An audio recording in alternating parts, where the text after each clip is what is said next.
Africains, Africaines, bonjour. Ivoiriens, Ivoiriennes, bonjour. Chers enfants d'Afrique, dispersés partout dans le monde et dans les Caraïbes, bonjour. Nous sommes aujourd'hui le 21 août 2024 et j'aimerais vous entretenir par rapport à l'actualité politique de notre pays. Quoique nous vivions à l'extérieur, on est lié à ce pays-là. Il y a un cordon ombilical qu'on ne peut pas couper qui fait qu'il faut qu'on s'intéresse à ce qui s'y passe. Ainsi donc, j'ai décidé de vous raconter une histoire, parce que c'est ça que vous connaissez, c'est ça qui me caractérise. À travers les contes, on envoie des messages. C'est l'histoire des animaux qui vivaient paisiblement dans leur village. Et partout, comme partout ailleurs, quand les gens vivent ensemble, il y a toujours des frictions. Donc il y avait toujours des frictions, des palabres et tout. Un jour, le roi, le lion, a décidé de faire une grande fête. Et il a convié tous les animaux. Il dit, tout ce que vous avez à faire, c'est venir avec votre chaise le soir, il y a à manger, il y a la danse, on va s'amuser et tout. Et il a expliqué ça au conseil, à son conseil. Ils ont trouvé que c'était une bonne idée. Ah, c'est vrai, parce que vraiment, au moins là, quand les gens vont se retrouver, il y a eu quelques-uns qui ont dit, non, les autres les ont convaincus, non, on n'a pas besoin. On n'a qu'à se retrouver, vous allez voir que les gens vont oublier toutes leurs palabres. Et une fois qu'ils vont danser là, le lendemain quand ils vont se voir là, tout va passer comme ça. Ok. Il allait, il en a parlé à sa femme. Sa femme a dit, est-ce que c'est pas mieux de faire une petite rencontre de tout le monde et puis planifier la fête, donner des responsabilités à chacun et puis profiter en même temps pour essayer de survoler les différents, sans même forcément rentrer dans les détails, mais survoler un peu. Il dit non, c'est pas nécessaire. Parce que ça là qu'on va essayer de régler, ils vont aller sortir des vieilles choses, ça va réveiller encore des trucs. Et sa femme m'a dit, mais ça dépend de la manière dont tu vas procéder. Tu survoles, tu ne donnes pas forcément tort ou à raison à quelqu'un, mais tu dis que il dit non, c'est pas une bonne idée ça. Ça va d'abord faire perdre le temps, mais la meilleure façon, c'est que les gens se retrouvent. Une fois que ça, tu vois, quand ils vont danser, ils vont oublier. Sa femme m'a dit, d'accord.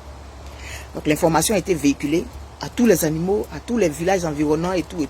Donc tout le monde se préparait pour la fête. Et on voyait dans le village, tout le monde était content, ça chantait. Donc la femme voyait, mais elle était quand même un peu sceptique. Et les gens se préparaient, ils ont décoré le village et tout ça. Donc le roi était content avec son conseil. Il a dit, c'était une bonne idée, voilà, regardez comment les gens sont contents. Ça chantait, les gens se saluaient, se congratulaient, tout. Jusqu'à le jour de l'arrivée. Le soir, ils sont allés, ils ont mangé d'abord le matin, il y avait de la musique et tout. Puis le soir, maintenant, ils devaient avoir un spectacle. Et quand ils sont arrivés au spectacle, les gens, on sentait la fébrilité, la joie. Les gens étaient, ça c'est même ceux même qui avaient eu des palabres, étaient assis côte à côte. Le roi était content. Il dit, bon voilà, j'ai trouvé que c'était une bonne idée. Et puis, alors que le conseil, il se congratulait. Et sa femme a dit, finalement, donc, il avait peut-être raison. Donc, bon, ok. Et puis maintenant, ils ont dit, donc, baissez les lampes, là, les lampes, les torches et tout. Et puis maintenant, le spectacle allait commencer. La chèvre était assise à côté de la panthère. En voulant bien s'asseoir, elle n'a pas fait exprès. Et puis, sa patte est allée écraser la patte de la panthère. Elle dit, excuse-moi, c'est quoi ça? Tu me piétines pourquoi? Hein? Tu me piétines pourquoi? Non, tu attendais cette occasion-là pour venir me piétiner. Elle dit, non, je voulais... Non, je ne suis pas d'accord avec ça. Je ne suis pas d'accord avec ça. Je t'ai remarqué. Depuis même la journée, là même, tu me regardais mal. Tu attendais qu'on se retrouve ici, là, pour venir me piétiner. Voilà, maintenant, le singe qui était assis de l'autre côté, là-bas, qui dit, mais aïe, elle t'a dit qu'elle n'a pas fait exprès. Il faut écouter ce qu'elle dit. C'est quoi, mais toi, tu veux dire quoi? Le guépard dit, mais oui, alors, mais donc parce qu'on a décidé de se mettre ensemble pour fêter, alors vous allez penser qu'on est la même chose. Voilà, maintenant, chacun a commencé à sortir. Et puis maintenant, de ranger à ranger, les gens commençaient à se mettre d'un côté comme de l'autre. Ça sortait maintenant les vieilles histoires là. Voilà, toi, mais tu m'avais fait arrêter jour. Donc maintenant, par personne interposée, ça profitait pour régler les problèmes qu'on a. Woyo, finalement, on n'a pas pu faire le spectacle. Palabre, voilà, ça soulevait les chaises, ça se tapait, ça... Le roi était là comme ça. Il essayait de ramener le calme. Quoi? Voilà la poule qui a sorti là-bas aussi. Le dindon, le singe, le crocodile. Et tout était nyangami au spectacle. Ils n'ont pas pu regarder le spectacle. Et pourtant, le matin, ils étaient contents. Une semaine même, il y avait la fébrilité dans le village. Tout le monde était content pour la fête et tout. Finalement, ils ont arrêté. Le roi a dit, bon, c'est bon. Rentrez chez vous. Rentrez chacun chez vous. Les gens sont rentrés chez eux. Quoi? Fâchés comme ça. quand ils sont allés se coucher, sa femme le regardait. Bon, il faut dire ce que tu veux dire là. Elle dit, tu veux que je te dise quoi? Qu'est-ce que tu veux que je te dise? Tu veux que je te dise quoi? Ah, mais comme tu as fait me regarder, tu veux dire que tu avais raison. Ah. C'est ça. Toi-même, c'est sorti de ta bouche. Tu sais très bien ce qui se passe entre les gens depuis longtemps dans ce village. Les gens, c'est normal que les gens aient des différends. Quand on vit ensemble, on a des différends. Et puis tu veux organiser une fête, tu ne prends pas la peine de nettoyer un peu quand même la plaie, la passer un peu de pommade, laver un peu à côté ici, essayer de contenter les uns et les autres pour que les gens soient apaisés. Tu les prends, tu vas les mettre dans une fête. Mais tu as vu ce que je te disais? Tu ne peux pas décider de mettre des gens ensemble en sachant très bien qu'il y avait des problèmes entre eux. Ça n'a pas été... C'est-à-dire que celui a eu tort, celui a eu raison. On s'assoit un peu. On ne rentre pas forcément dans les détails, mais on survole un peu. Et puis, on fait l'équilibrage. On ne donne pas forcément tort à quelqu'un. Parce que souvent, quand il dit à l'autre qu'il a tort devant l'autre, il va garder ça encore. Il faut être très subtil, il faut être très sage dans le maniement des susceptibilités des uns et des autres. Si tu veux aller vers la paix, là, il y a des choses que tu dois faire. Avant d'organiser cette fête, le roi aurait dû écouter sa femme. Mener des actions discrètes. Parce qu'il sait très bien que le jour du spectacle, là, les gens, tout le monde allait être assis ensemble. Et pour éviter que le truc, on a dit, bon, chacun va s'asseoir côte à côte. Ils vont, effectivement, dans la journée, ça a bien fonctionné. Mais il a fallu un petit grain de sable dans l'engrenage pour que tout capote. Deuxième, là c'est un conte. Deuxième histoire vraie. Une Asiatique qui est devenue adulte, qui a sa mère qui vivait, qui a sa grand-mère qui vivait. Et puis sa fille avait 8 ans. Et un jour, son mari est venu, il est allé au travail, quand il est venu avec une grosse poêle à frire. Et la petite a vu sa maman couper le poisson. Vous savez, le poisson, voilà, on considère que voilà la queue du poisson. Et elle a coupé ici comme ça. Et puis, la fille dit, mais maman, elle a toute la chair là. Pourquoi tu coupes pour jeter? Elle dit, mais c'est comme ça. C'est comme ça que ma maman faisait. Et la petite dit, ah, mais la poêle, je ne sais même plus quelle est. Parce qu'ici, la cuisinière a un peu sa poêle. Donc, je ne sais même plus, la poêle, le poêle, ça me perturbe un peu. Donc, excusez-moi, je ne vais pas mettre de déterminant devant. Ce que papa t'a envoyé là, c'est assez grand. Pourquoi elle dit, c'est comme ça que ça a toujours été. Moi, ma maman, elle a toujours coupé comme ça. Et puis elle a jeté. Donc, c'est comme ça que j'ai fait. Et elle a cuisiné, ils ont mangé. Et la petite, elle n'était pas convaincue. Elle allait voir sa grand-mère. Elle a demandé à sa grand-mère, mais pourquoi est-ce que quand on fait le poisson, on coupe tel morceau qu'on jette? Elle dit, ah, je ne sais pas, moi, c'est comme ça que ma mère a toujours fait. Elle allait voir maintenant son arrière-grand-mère pour lui demander, mais Granny, pourquoi est-ce que quand on fait cuire le poisson, on coupe? Elle dit, ah, je vois, oui. En fait, on était tellement pauvres que mon mari ne pouvait pas nous offrir une grosse poêle, un gros poêle. En tout cas, je ne sais plus, une grosse poêle, une grosse poêle. Donc, j'étais obligée de couper comme ça pour faire cuire. Et ma fille, elle m'a vu faire ça. Donc, elle aussi, elle a répercuté. Ok. Pour dire qu'il y a des habitudes que nous, on a en tant que parents, que nos enfants reproduisent, sans qu'on leur dise, fais ci ou fais ça. Par comment on appelle ça? La singerie, c'est pas négatif, hein, c'est pas vraiment négatif. La singerie, on reporte des choses. Moi, il y a des choses que ma soeur qui m'a éduquée a eu à faire quand elle faisait la cuisine, dans sa vie de tous les jours. Il y a des choses que j'ai répercutées sans qu'elle m'ait dit, fais comme ça, fais comme ça. Donc, par l'exemple, celui qui est à la tête, il influence ceux qui le suivent. Et c'est comme ça que l'éducation se fait partout dans le monde, d'ailleurs. Et donc, quand la petite est rentrée à la maison, elle a dit d'abord à sa grand-mère, que arrière-grand-mère m'a dit que c'est parce que sa poêle était petite. C'est pourquoi elle coupait. Elle a recopié elle a répercuté ce qu'elle voyait, mais elle ne s'est jamais posé de questions. Et sa fille, elle a fait la même chose. Il a fallu la petite pour qu'on comprenne l'origine de cette affaire. Donc, maintenant que tu as une grosse poêle, tu n'as plus besoin de couper. Mais l'habitude est tellement restée qu'elle le faisait machinalement. Je mets ces deux, ce conte et l'histoire vraie là ensemble. Puis je ramène maintenant à la Côte d'Ivoire et à l'actualité. Moi là, Quand en 1990, j'ai décidé de croire au président Gbagbo, il n'y a pas quelqu'un sur la toile ici qui m'a demandé de le faire. Ceux aujourd'hui qui s'érigent en détecteurs de traîtres ou de ceux qui aiment Gbagbo, qui n'aiment pas Gbagbo là, c'est à vous que je m'adresse. Il n'y a pas un seul qui me connaissait. Il n'y a pas un seul qui m'a dit, ah Marie-Gabrielle, il faut aller aimer le président Gbagbo, bien il faut croire au président Gbagbo. J'ai pris ma décision, tout seul, en 90. Et cette décision, elle est valable jusqu'à aujourd'hui. Donc vos petites choses que vous faites sur les réseaux sociaux là, ça me glisse sur le corps. Tant que moi, j'aurais envie de dire ce que je ressens qui me dérange, je le dirai. Faites toutes les vidéos que vous voulez. Faites toutes les allusions que vous voulez. Ça n'engage que vous. C'est vous qui cherchez médaille, accrocher sur votre poitrine pour être les plus grands aimeurs de Gbagbo. Ça, c'est votre problème. C'est pas mon problème. Je dirai ce que je ressens. Je dirai ce que je pense. Parce que le Gbagbo qu'on connaît là, c'est comme ça qu'il s'adressait au Houphouët-Boigny. Ou bien vous avez oublié? Quand le président, quand Laurent Gbagbo à l'époque, opposant, s'adressait au président Laurent Gbagbo, au président Houphouët-Boigny là, il mettait dans la balance, il calculait, il sortait sa veine, non? Et c'est pourquoi tout le monde a dit, ouais, ça c'est un garçon. Et c'est aujourd'hui dans sa vieillesse là, qu'on va venir le faire passer pour quoi?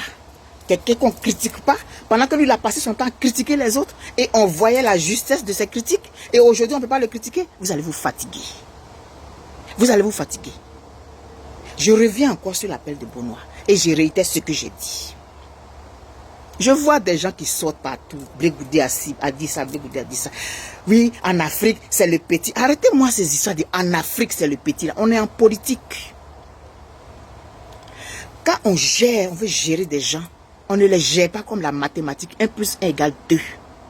C'est au cas par cas, situation par situation. Blé Goudé, là, il n'a pas 21 ans. C'est un père de famille. Au même titre que vous, qui faites les vidéos aujourd'hui. Lorsque je suis sorti pour faire ma vidéo pour dire que je n'étais pas d'accord avec la procédure que le président Gbagbo a utilisée pour faire son appel, il s'est trouvé des gens pour faire des publications. Oui, il n'y a pas de préalable. Pendant quelques jours, on a caressé un peu Blé Goudé dans le sens du poil. Et maintenant, comme on a vu que Blé Goudé ne veut pas, ça sort. Ah bon? Donc vous allez faire vos retrouvailles avec tout ce que vous avez dans le cœur là. Pour revenir à la fête que le roi des animaux voulait régler, voulait créer, en pensant que c'est ça que... Non, non, non, non, non, non, non, non. On n'est pas obligé d'aller dans les détails. Le président Laurent Gbagbo aurait dû rencontrer ces gens, ces personnes, d'abord avant de lancer son appel. Et il m'a semblé, par rapport à ce que j'ai vu passer sur la toile, que Madame Eive avait lancé un appel comme ça. Ça fait un moment. Pourquoi lui, le président Gbagbo, il n'est pas allé se joindre à elle? Pourquoi il n'est pas allé se joindre à elle? Allons, faisons ensemble. Puis là, son appel à part. Ça ne peut pas fonctionner comme ça. Et vous qui êtes en train de sortir les... Oui, Blé Goudé a dit ça, vous faites des trucs là. Non, non, non, non, moi j'ai dit ça ne marche pas et moi. Non, non, non, ça ne marche pas. Je ne suis pro personne. J'apprécie le président Laurent Gbagbo, ça ne change pas. Je ne le dis pas pour que les gens m'applaudissent, je le dis parce que c'est la vérité. Et c'est moi qui ai décidé ça. Ce n'est pas quelqu'un qui m'a dit. Mais je suis contre l'injustice. Et il faut donner à chacun sa dignité d'être humain. Blé Goudé, il a parti politique aussi aujourd'hui. Il a parti politique aussi aujourd'hui. Et je me souviens que M. Katina avait dit qu'aujourd'hui devenait un adversaire. Ça, c'est des bonnes guerres. Parce qu'il a son parti politique. Alors, quand on veut que des gens qui ont des partis politiques, qui ont des militants se joignent à nous, il y a un minimum d'action qu'il faut avoir. Il y a un minimum d'action qu'il faut avoir. Aujourd'hui, je vois des gens en train d'encenser Soro Guillaume. Parce que Soro Guillaume a dit qu'il répond à l'appel du président Gbagbo. Alors, aujourd'hui, à l'encens. Je me souviens que j'avais fait des vidéos. Il y a des gens que je vois faire des vidéos aujourd'hui là, qui avaient fait des vidéos pour m'insulter quand je disais pardonnons à Soro Guillaume. Ne pardonnons pas à Soro Guillaume parce que le fait de lui pardonner va faire oublier ce qu'il a dit. Mais pour nous-mêmes, pour qu'on ait la paix du cœur, moi ça m'a guéri. Qu'est-ce que je n'ai pas entendu? De quoi on m'a pas traité? Je vois des gens aujourd'hui qui m'ont traité de tous les noms. Ce sont ces gens-là aujourd'hui qui sont en train de caresser Soro Guillaume dans le sens du poil. Parce que Soro Guillaume a dit qu'il répond à l'appel. Donc si Soro Guillaume n'avait pas répondu à l'appel, on allait le traiter, continuer de le traiter de rebelle. Et si Blé Goudé avait dit, ok d'accord, le président Gbagbo nous a appelé, je viens. Tout ce que vous êtes en train de sortir là, vous n'auriez pas sorti ça. C'est pas sincère ça. Et c'est vous qui trouvez que les gens sont hypocrites. C'est pas sincère ça. Et aujourd'hui, le président Hafi, il est en train de dire qu'il va aller répondre à l'appel du président Gbagbo, là, il n'est plus traître. C'est pas sincère, ça. Et il y aura toujours des gens pour vous le dire. Et je vous le redis. Le président Gbagbo n'a pas bien agi. Ça, c'est pas ce que j'appelle être un sage. Celui qui est sage, celui qui est à la tête, qui veut emmener des gens à épouser une façon de faire, c'est lui qui se déplace, même s'il a 100 ans. S'il faut se déplacer pour aller voir celui qui a 20 ans, pour lui faire comprendre le bien fondé de l'action, il va le faire. Vous avez passé votre temps à nous. Moi, j'ai critiqué Blé Goudé aussi. Mais moi, je dis, lorsque moi, je vois une action qui me dérange, je sors. Je ne sors pas parce que je suis pro-ci ou pro-ça. Faisons un effort pour être un peu juste dans ce que nous faisons. Aujourd'hui, la Blé Goudé est devenue traître. Il y a eu 2 jours seulement. Vous avez eu un petit amour avec Blé Goudé là. Amour là est fini. Parce qu'il n'a pas le droit de s'autodéterminer. Il n'a pas le droit de s'autodéterminer. Il y a M. Mamadou Koulibaly aussi qui est là-bas, qui a eu des différends avec le président Gbagbo. Vous savez, c'est déjà réglé. Non, non, lui n'est pas important. Il a eu des différends avec M. Afi. Mais les différends là, si on n'essaie pas d'en parler un peu, ne serait-ce qu'un peu, derrière les rideaux, derrière les caméras, on parle un peu. Et puis après, maintenant, on a aplani plus ou moins. On vient maintenant sur la place publique, on dit, je vous appelle. La politique là, c'est la subtilité. La politique là aussi, on a besoin de sagesse africaine dedans. Vous allez faire vos études à la Sorbonne, vous allez faire vos études en Sciences Po. Vous n'utilisez pas notre façon de fonctionner. Ça ne peut pas fonctionner. Et il y aura des gens pour vous dire ça. Et moi, j'en fais partie, je vous dirai. Je reviens encore. Les événements qui sont en train d'arriver là me donnent raison. Je prends ça. On ne peut pas régler les problèmes comme ça. On ne peut pas en créer en voulant en régler. On sait très bien tout ce qui se passe, tout ce qui a été dit sur la toile par rapport à Blé Goudé, par rapport à Madame Eivé, par rapport à... On n'en parle pas. Non, il a appelé, tout le monde venait. Et puis la personne a des choses dans le cœur et puis elle vient quand même. Ça va se terminer en queue de poisson comme le bal des animaux. Et quand on est la personne adulte, quand on se comporte, ça influence ceux qui nous regardent. Comme cette petite qui a vu sa maman couper la queue du poisson, qui ne s'est jamais posé de questions, qui dit « Ah, c'est comme ça que ça fonctionne ». Donc, si le président Laurent Gbagbo veut donner une façon de se comporter, c'est lui qui va s'humilier.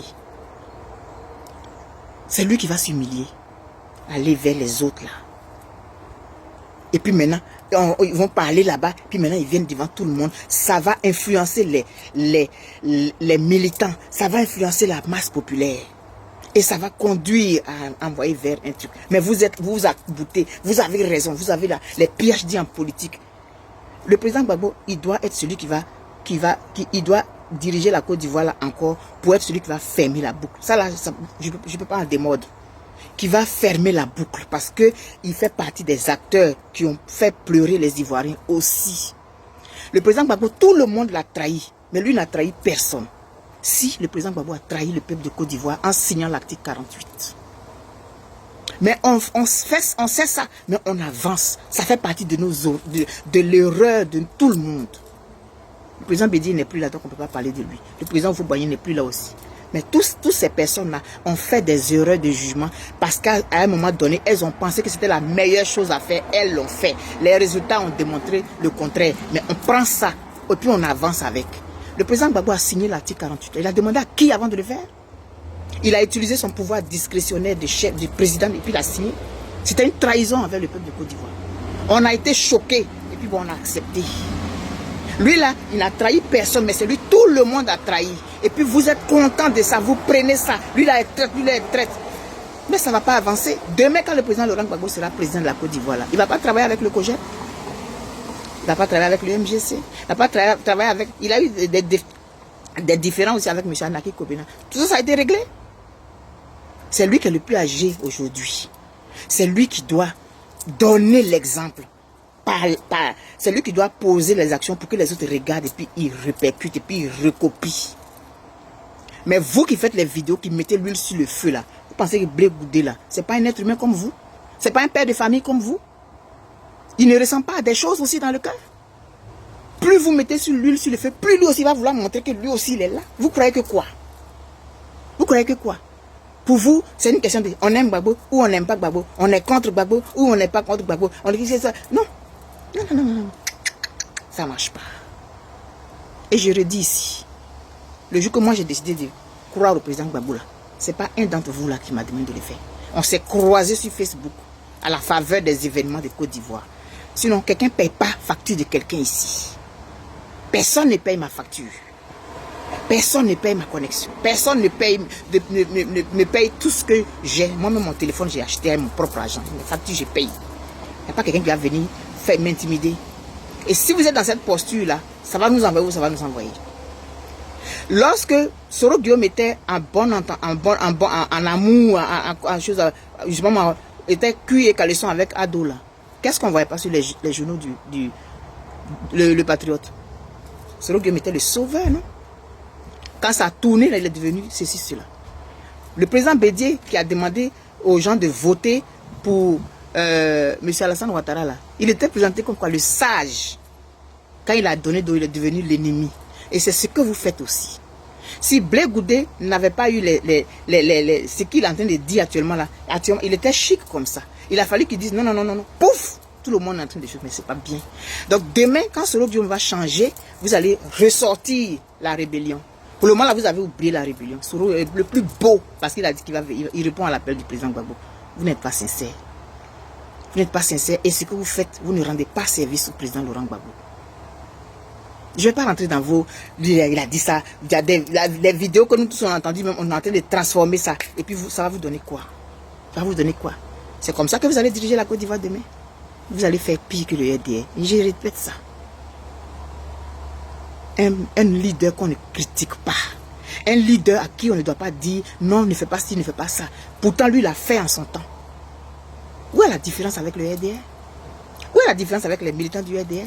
Où est la différence avec ceux qui font les vidéos pour le compte du RDR? C'est blanc, bonnet, bonnet, blanc. Et il y aura des gens pour vous le dire. Il y aura des gens pour vous le dire. Moi, je n'ai pas d'étiquette. Je suis ivoirienne. Et ce qui va faire que la Côte d'Ivoire va être bien demain là, c'est vers ça que quand moi je considère que c'est ce qu'il faut faire, je le dis. Je n'ai pas la science infuse. Je n'ai pas la science infuse. Mais l'histoire nous montre que on ne peut pas vouloir construire quelque chose avec des gens sans que chacun ait eu le temps de dire au moins ce qu'il reste, au moins une phrase. Et ce préalable dont moi je parlais là, ce n'était pas seulement pour Blé Goudé, c'était pour vous aussi. Parce que vous avez des choses à reprocher à Blé Goudé. Mais quand ils allaient se retrouver là, Blé Goudé allait sortir pour lui. Lui aussi, il allait sortir pour lui. Et puis on allait dire, ok, d'accord, vraiment, on va essayer de voir comment est-ce qu'on peut arranger les choses. Et puis maintenant, tranquillement, on allait essayer. Au fur et à mesure qu'on avançait, on allait procéder croûte par croûte. Mais non, pas question. On ne parle de rien. Il n'a qu'à venir. Et maintenant, parce qu'il dit non, parce qu'il lui aussi, il a besoin aussi de montrer à ses militants qu'il est un garçon. Tout le monde veut montrer qu'il est garçon, non? Et vous lui refusez ça? Vous avez le droit de critiquer les autres. Vous avez le droit de trouver que lui les traite, mais les autres n'ont pas le droit. Pourquoi? Il va y avoir des gens pour vous le dire. En tout cas, vous comptez sur moi. Moi, je le fais pour la Côte d'Ivoire. Je peux me tromper parce que je suis un être humain. Mais c'est ce que je ressens là que je vais dire. Et je vous le dirai toujours. Vous n'êtes pas sincère. C'est vous qui trouvez que les gens sont hypocrites. Donc, petit amour de 2 jours à Blé Goudé, parce que vous ne saviez pas trop sur quel pied il allait danser. Non, pas de préalable, viens. Vous avez oublié ça? Aujourd'hui, c'est Soro Guillaume qui est devenu votre chouchou. Soro Guillaume, j'espère que tu vas aller jusqu'au bout. Sinon, tu vas voir ce que tu vas voir. Bonne journée à vous tous. Bye bye. On vous aime toujours.